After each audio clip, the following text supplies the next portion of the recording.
It is still hard to believe, but it's beginning to look like Greenland, the world's largest island and one of its emptiest, could soon become an actual battlefield. 2/3 the size of India. That's right. 2/3 the size of India, almost entirely covered in ice and home to just over 50,000 people. Greenland should be the last place on earth to hear the drumbeat of military conflict. And yet, Donald Trump has escalated his rhetoric dramatically, declaring that the United States will take Greenland one way or the other. He's even mocked the island's defenses as little more than dog sleds. On paper, the idea of a fight sounds absurd. Greenland is administered by Denmark and sits firmly within NATO. The world's most powerful military does not really need to fight anyone to actually get Greenland. Even if it did, the island is defended by barely half a dozen Danish naval vessels and a handful of surveillance aircraft and drones. But Trump has already signaled that NATO itself is not a deal breaker if Greenland is his objective. And that raises an uncomfortable question. Would Britain or other NATO militaries actually stand up to Trump, even verbally, let alone military? Their track record suggests very little appetite.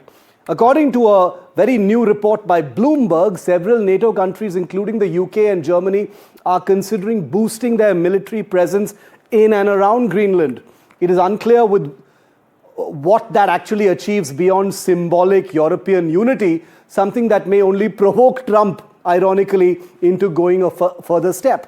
Now, all of this assumes that Russia and China simply watch from the sidelines as the Arctic map is completely redrawn.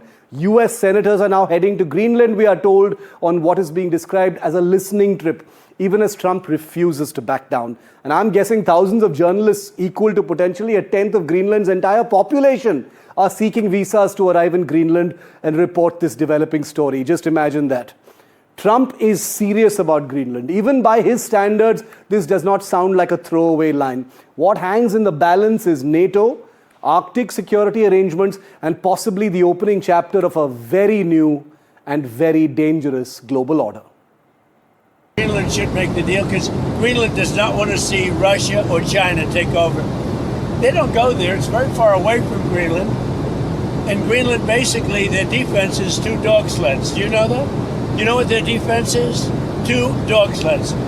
In the meantime, you have Russian destroyers and submarines and China destroyers and submarines all over the place. We're not going to let that happen.